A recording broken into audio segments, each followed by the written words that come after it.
Peace, everyone. What's going on?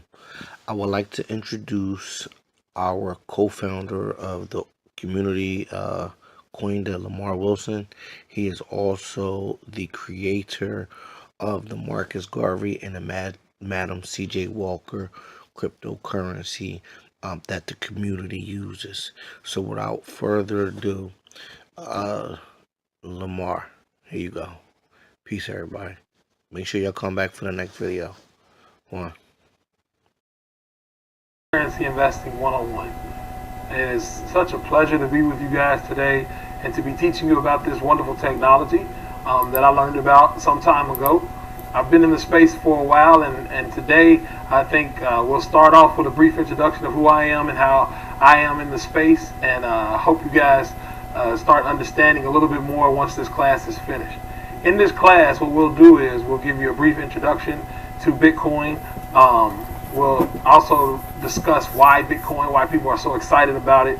We'll also learn how to discuss alt currencies, altcoins they call them, which are basically derivatives of Bitcoin in a lot of ways. And then we'll start talking about how to get more into it, how to convert your fiat currency or your US dollars into Bitcoin by using certain cryptocurrency exchanges. We'll also talk about best practices when protecting and keeping your Bitcoin. And then we'll start getting into how to research cryptocurrency that are worth investing in, and then give a brief overview of tools that you can use to kind of help you. So hopefully throughout this course, if you don't know anything about cryptocurrencies, hopefully we can help you understand them more. Now, I just want to start off with this disclaimer. You'll hear me say it a lot. I don't ever tell anyone to invest their money directly into cryptocurrencies. What I say is that if you put money into cryptocurrencies, you are completely speculating. And I just want to make sure I give that disclaimer. There are a lot of people on the internet and a lot of different ads and advertisements that you see come out, and they make it seem like it's a sure bet. Most of these cryptocurrencies are still in their infancy. And some of them have been around for a while, like Bitcoin, but they are still experiments and they're software, and so things can happen with software. So what I always say is just make sure that you put the money in that you're willing to lose. If you can lose all 100% of whatever you're putting in and it not affect your net worth and it not affect your livelihood, then I think that would probably be okay, and to be able to dibble and dabble a little bit into the cryptocurrency space. But if you're putting your diaper money, or you putting your wife's shoe money, or your rent or your mortgage into cryptocurrency, I don't advise that. Just from the standpoint of these things are extremely volatile, and you never know which way they're going to go. I've been in the space for a long time, and I've seen a lot of rises and a lot of falls. The good thing is the trend has pretty much, even with the falls, has gone upward, but I'm not saying that'll last forever. So just know before we even get into this class that take everything I say just as an introduction. I'm not giving you investment advice. You have to know within yourself what you're willing to invest into these volatile assets, but they're extremely exciting. People have gained a lot of wealth investing in these assets early on, and this class is going to teach you guys how to do that.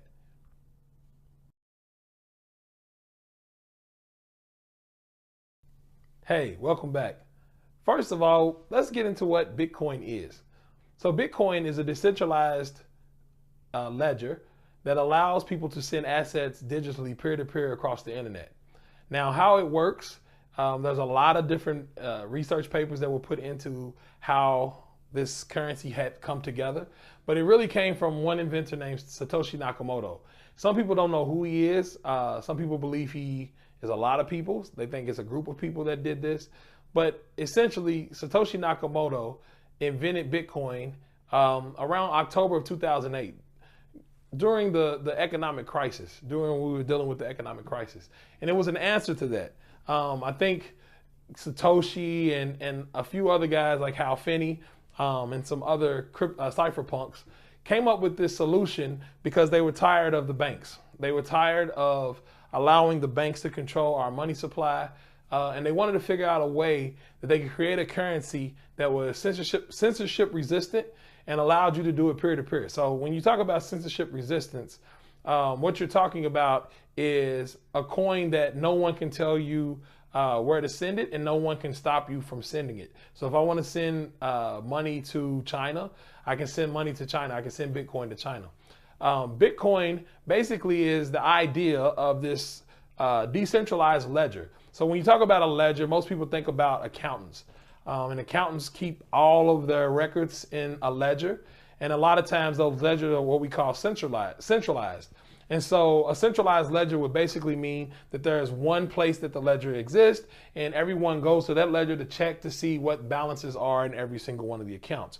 But when you're talking about Bitcoin, Bitcoin is what we call a decentralized ledger. So in a decentralized ledger, what happens is that everyone who is participating within the network of Bitcoin has a copy of the ledger. So if I send money to Tim, then everyone in the entire network will know that I sent money to Tim. And they will record it, their computers will record it in their ledger. Now, that's a very interesting concept when you think about it, because now all of a sudden, you don't have one single point of failure. You don't have to worry about one person's ledger being the end all and be all for the transaction. Now all the transactions can be across many different ledgers. And that in and of itself is huge for the world, right?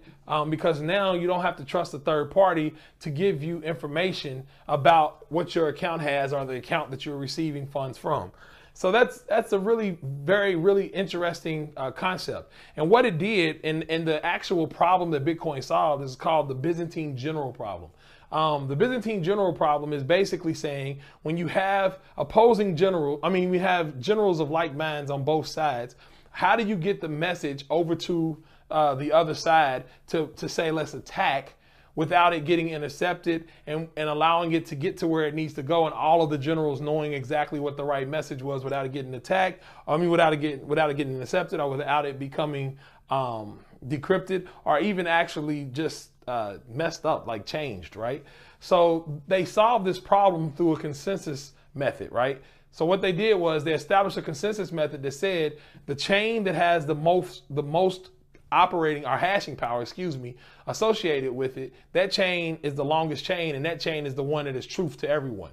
And they do this in a lot of different ways, and I'm not going to really get into the technicalities because I know this is more about investing. But I really do think that you should look up exactly how Bitcoin works. From a technical standpoint. I mean, even if you don't want to get into it from that standpoint, I think that will be